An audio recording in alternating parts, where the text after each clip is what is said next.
Hello students, welcome to EPG Pathshala. I am Dr. K. Anil Kumar, Assistant Professor, Indira Gandhi National Open University, New Delhi. Today we are going to talk on module Law and Social Control from paper Social Cultural Anthropology. In this module, you will able to learn or understand about the different types of social action. You also able to learn the nature of primitive law, and you also able to learn the types of leadership, and you also understand the adjudication of disputes. The primary objective of this module is to give a basic understanding to the students about the laws and social control. It also attempts to provide an informative background about the different types of social sanction, forms of government, nature of primitive law, etc. No society exists without a framework of social organization. It provides an order which operates among its members who share some common convictions to undergo through a regulated life. Social control is a necessary to protect an individual against himself as well as to save the society from chaos. It is the process by which a social order can be established and sustained in each and every society to control the conduct of individuals and to compel them to behave in a conformity. Certain kinds of mechanisms are found. They force and restrain the members from doing wrong. This mechanism can be broadly divided into two categories: law and government, religion. The former acts as an external means of control, where the latter exerts an internal control. Law and government comprise of the political organization. Human life is full of conduct and tensions. To hold the integrity of the group and also to protect the group against the neighboring communities, law and order is needed. Societies at present entirely depend on political institutions for decision and power. But in the beginning, there were nothing political, and no one exercised any general authority to rule or to decide or to negotiate on behalf of the community. There was neither any state nor any government. Even no legislation was there, as like our civilized world. The contemporary primitives still show a more or less some setup. Nowhere among the non-literate we find any full-fledged legal system with the court, the judge, the barristers or the solicitors, the jury and the law books and so on. Morgan, Maine and others have denied the existence of government in the earliest stage of primitive society. They had considered this fact in the perspective of simplest society of the contemporary period. They cited the examples with reference to the societies like Andaman Islands, the Bushmen of Africa, the Yamana of Terra del Fuego, the Eskimos of polar region, the Aboriginal people of Australia, etc., who live at the lowest rank of subsistence economics and lack any form of organized warfare. As there is no scope for civil law, these societies are characterized by the criminal law. This means some sort of laws prevail. There are deal with different criminal offences. But Louis showed that the view was not correct. Absence of authority did not mean a situation of anarchy. Although these societies hardly show any trace of authority outside the family, but when an occasion arises in which collective actions is required, a leader is temporarily appointed for among the elders of the tribe. Many men of the community may be chosen for this purpose, but he should be superior of all, either for any bravery or extraordinary performances or quite simply for his sculpturality. So such a local group can taken as a starting point for the rise of government. What is law? Law means the whole process by which rules that are recognized to be binding are maintained and enforced including the motives and values that influence judges and all the manifold social forces that prevent the majority of people from having to come before a judge at all.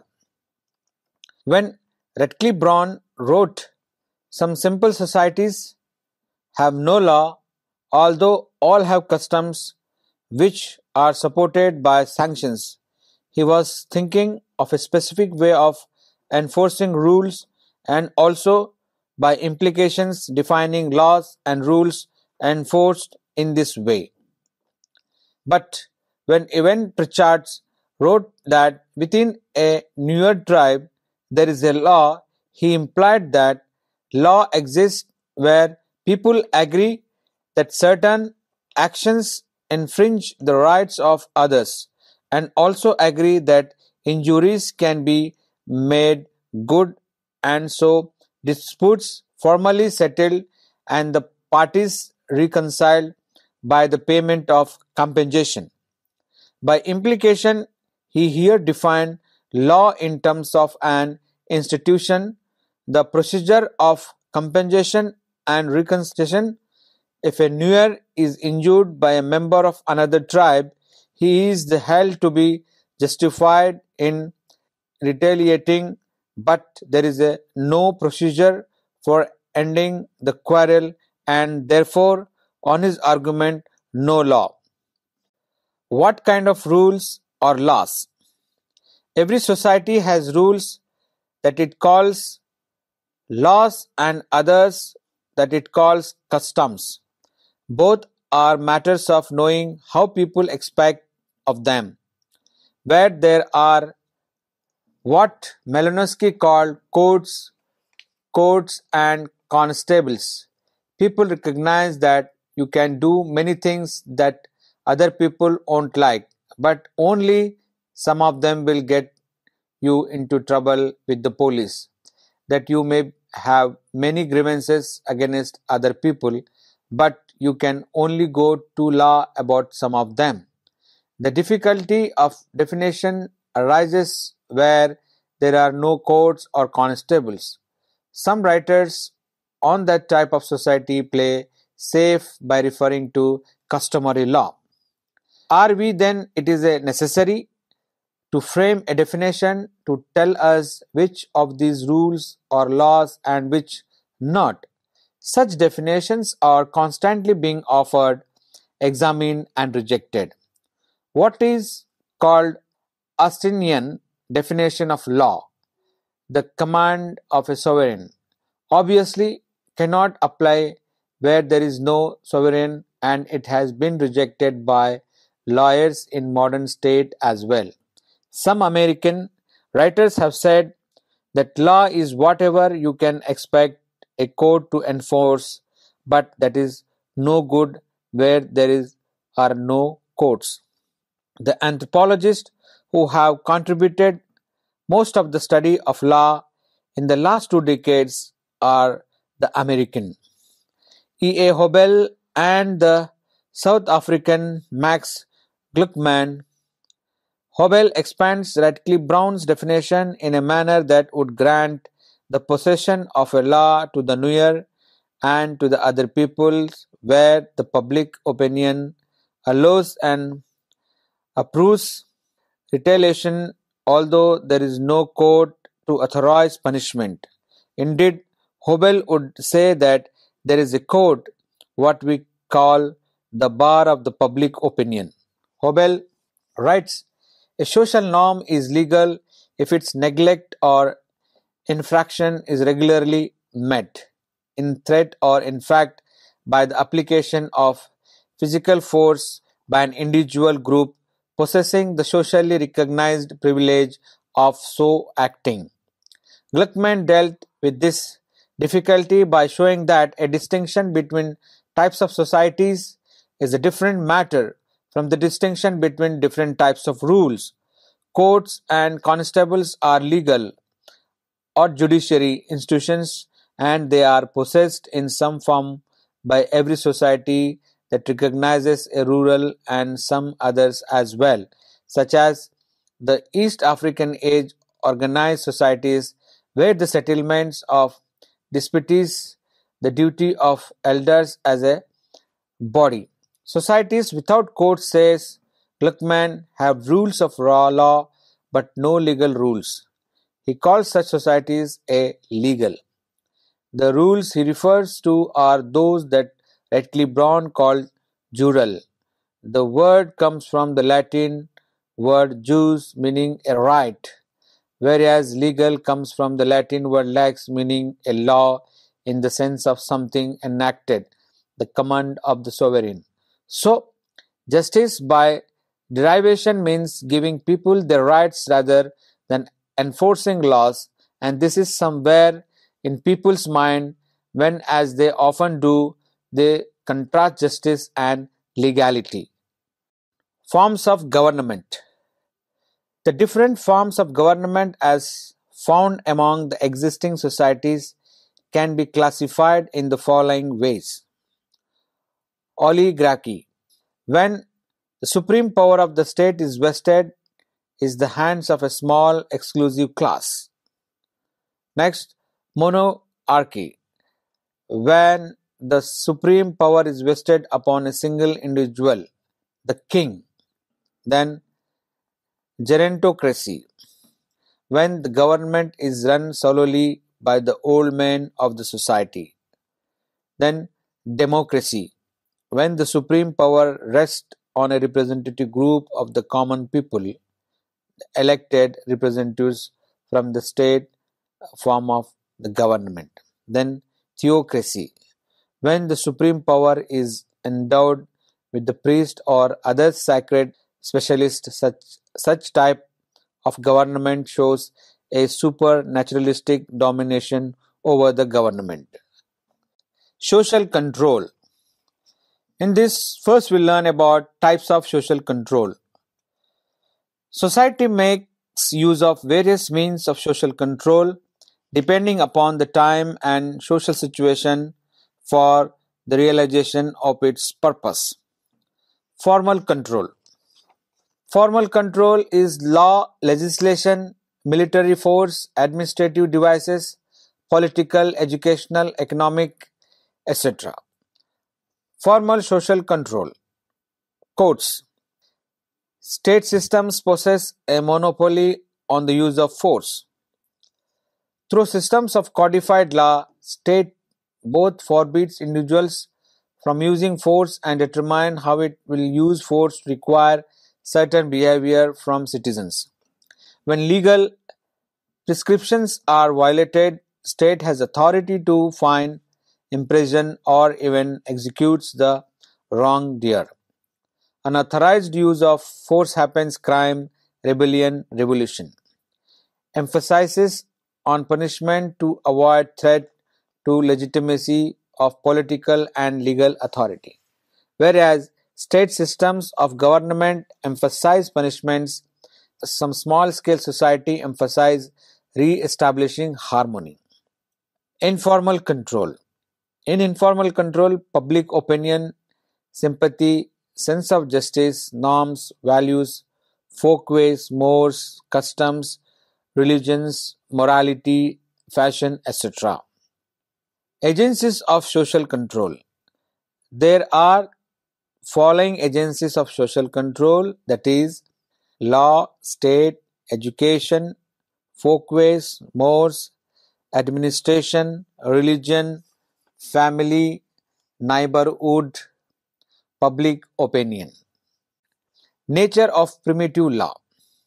Like any other social institution, law is a part of society and functionally related to the structure of that society. It is a rule of conduct essentially for the stability of the society. The imposition is done by an authority and accepted by all members of a community. In simple societies, the force of public opinion or a decision arrived at by democratic procedure is impelled on the accused. The community or the council acts as the court. Primitive law stands exclusively on time-honored customs, usage and beliefs of the people. At times, supernatural fear enhances its force. On the whole, primitive laws are essentially different from the modern laws on the following grounds. Primitive laws largely count kinship ties rather than the territorial ties. Kinship bond is highly emphasized. Both the internal and external problems are dealt with the kinship group. Clan elders possess the right to punish the offenders and settle the dispute. They look after the community for the prevention of any deviation of customary law as well as bear the responsibility of organizing the warfare. However, this law may be regarded as a primitive law which is totally different from the modern law. Primitive laws coincide with ethical principles and rooted in public opinion. Since the number of individuals is limited in such communities, they know each other quite well. Naturally, there is no scope of segmentation in the public opinion. Common sentiments are shared by all. So, the opinions of the public based on ethical norms stand as exclusively strong and compelling in the society. These opinions discriminate between good and bad and they express in tribal meetings. Primitive laws do not differentiate between the crimes and torts, that is, between the public and private wrongs, as evident in modern jurisprudence. Types of social sanction. The social sanction can be broadly divided into two categories, primary and secondary. Primary social sanctions are the immediate sanctions that are obtained by an individual in his society. Primary sanctions are of two types, positive sanction, that is approved behavior, and negative sanction, the disapproved behavior. Both the positive and negative sanctions can again be divided into two groups, diffused and organized. Some of the social sanctions, whether they are positive or negative, are carried out following a traditional as well as organized procedure. These come under the organized group. On the other hand, sometimes society expresses the approval or disapproval of the behavior quite spontaneously. These makes up the diffused group. Every individual in the society has a desire for being praised and he avoids the hatred of his fellows. Again, one aspires to win a reward and avoids a punishment that a community offers or threatens. An individual never wants to be a unworthy, disreputable, dishonorable, and discourteous person. All these factors ultimately keep a cumulative general effect on the community at a large and help in restoring the equilibrium by providing a collective expression of social approval.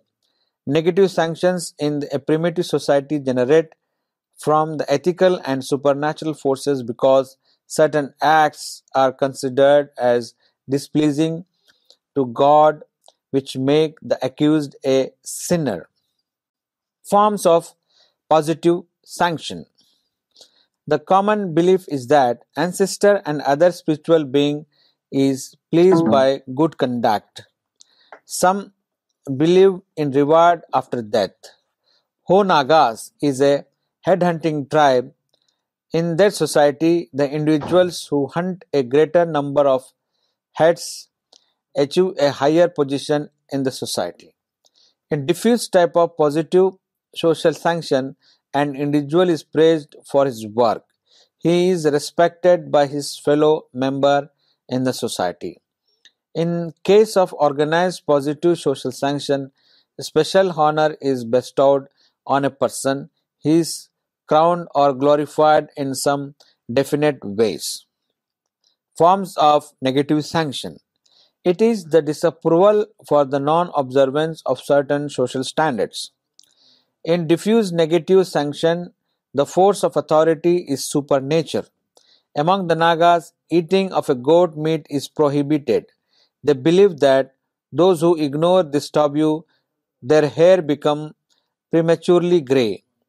Organized negative sanction is characterized by some penalties which protects the individuals from going to an immoral way, and such instances of punishments also help to rectify the behavioral modes of the rest of the members in a society. The nature of penalty varies from society to society on the basis of guilt. You can see a figure of social sanction. A social sanction is categorized into primary sanction and secondary sanction. Again, primary sanction is categorized or divided into positive, negative. That is, in positive, approved behavior, and in negative, disapproved behavior. Again, the positive sanction is divided or categorized into two, that is diffused, organized.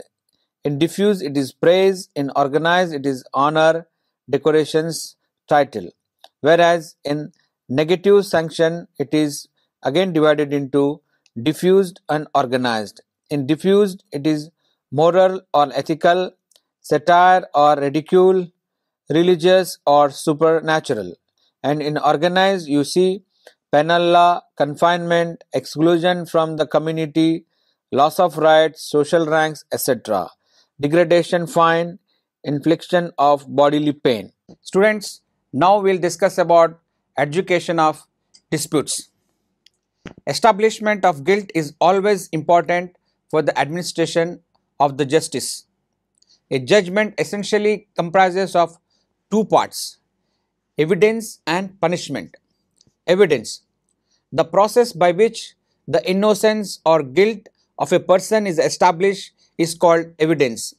In the primitive societies, no judge or prosecutor is found who is expert in cross examination. Therefore, to get the accurate facts, people have to rely on supernatural support. However, the two main ways of getting the evidence are oath and ordeal. Oath: it is a promise in the name of God for not to tell a lie. It is said that if the facts furnished by a person is proved false, the person will be punished by God. This is a technique of compelling one to confess his own guilty voluntarily. Among the Orans and Mundas of Chota Nagpur, an individual before producing his evidence is asked to take an oath sitting on a tiger's skins or tiger's jaw.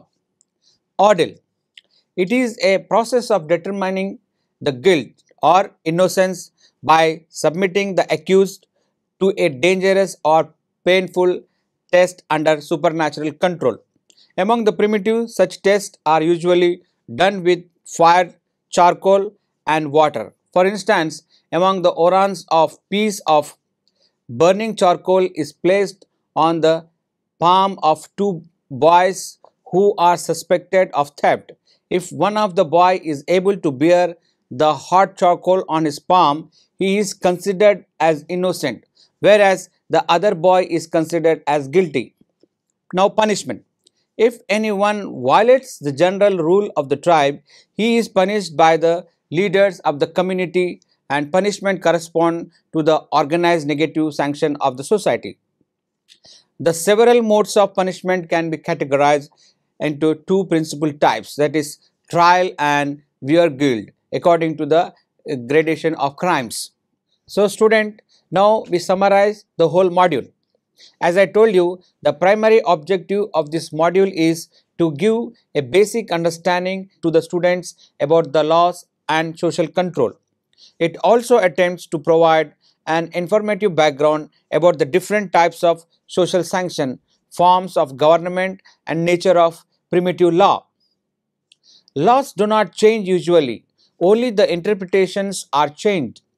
In primitive societies, since offences are more concerned with the individuals in kin's group, this law is chiefly designated as private law. It differs from the public law or a criminal law, as no specialized officer is found there for the prosecution and punishment of the individuals. Although criminal law is not totally absent in the primitive societies, but they are the seldom found. The scope of law expands with the growth of society, the traditional customs, the conventions gives rise to the sanction of law with time and force. Thank you.